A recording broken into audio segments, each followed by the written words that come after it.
Hello everyone, কেমন আছেন সবাই? শখের স্কুলের ইনস্ট্রাক্টর আমি অমৃতা চলে আসলাম আপনাদেরকে ডেইলি কিছু স্কিল আপডেট দিতে।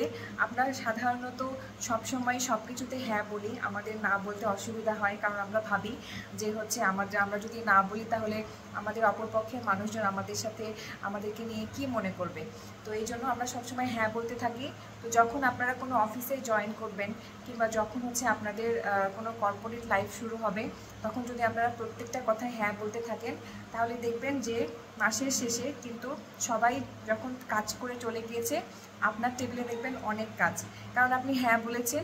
এবং হ্যাঁ বলার কারণে আপনার কাছে আপনার কলিগরা কিংবা আপনার বস আপনাকে অনেক কাজ দিয়ে চলে গিয়েছে, এবং আপনি আপনার সমস্যার কথা কাউকে জানাননি, আপনি অন্যদের থেকে সেরা হওয়ার চেষ্টা করেছেন।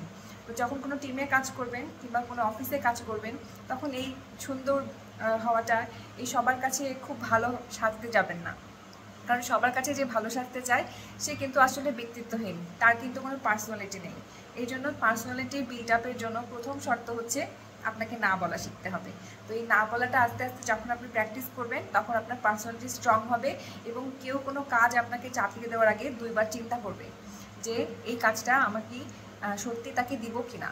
কারণ আপনার যে পার্সোনালিটি, সেখানে আপনাকে এই অনৈতিক প্রস্তাবটা দেওয়ার আগে সে 10 বার চিন্তা করবে, এবং সে যে সেখান থেকে বেনিফিটেড হবে না সেটারও কিন্তু আপনিই সেটা অ্যাসিওরেন্স দিবেন যে এই সুযোগটা আপনি কাউকে দিবেন না।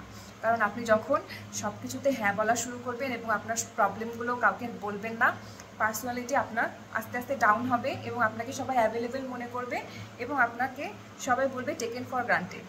এই জন্য আপনি না বলতে শিখুন, না বলার দক্ষতা অর্জন করুন, এবং এই নাটা কিন্তু খুব খারাপভাবে বলা যাবে না। এই নাটা কিন্তু সুন্দরভাবে বলতে হবে, যেন আপনাকে মানুষ সম্মান করে। আর এমনিতে যখন আপনি পার্সোনাল লাইফ কিংবা ফ্যামিলি লাইফে যাবেন, কিছু কাজ আছে যেগুলো আপনারা কখনোই অ্যাভয়েড করতে পারবেন না, সেখানে অবশ্যই না বলবেন না। সেটা আপনার দায়িত্ব, কর্তব্য, সেগুলো আপনাকে করতেই হবে। বিশেষ করে শিশুদের ক্ষেত্রে, শিশুরা কিন্তু আমাদের সাপোর্ট ছাড়া বাঁচতে পারে না। তো এই জন্য যখন আমাদের সাপোর্টটা দরকার তাদের, যখন মা বাবা কিংবা একান্ত আপনজনের সাপোর্ট তাদের দরকার হয়, সেক্ষেত্রে না বলবেন না।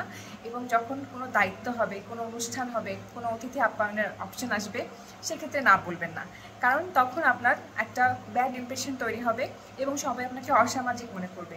তো নায়ের কিন্তু অনেক ধরন আছে, আপনাকে কিন্তু সুন্দর করে না বলা শিখতে হবে, সুন্দর করে না বলার একটা আর্ট অর্জন করতে হবে।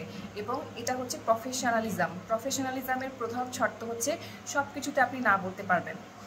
সব কিছুতে না বলতে পারবেন না, যেমন আবার সব কিছুতে হ্যাঁও বলতে পারবেন না। তো এই জন্য নাটা বলুন মেপে এবং যথাযথ সময়ে যথাযথ মানুষের সামনে। সো এই জন্য আমাদের পার্সোনালিটি ডেভেলপমেন্টের দিকে নজর দিতে হবে, এবং সব সময় সবার কাছে ভালো সাজা যাবে না। ধন্যবাদ।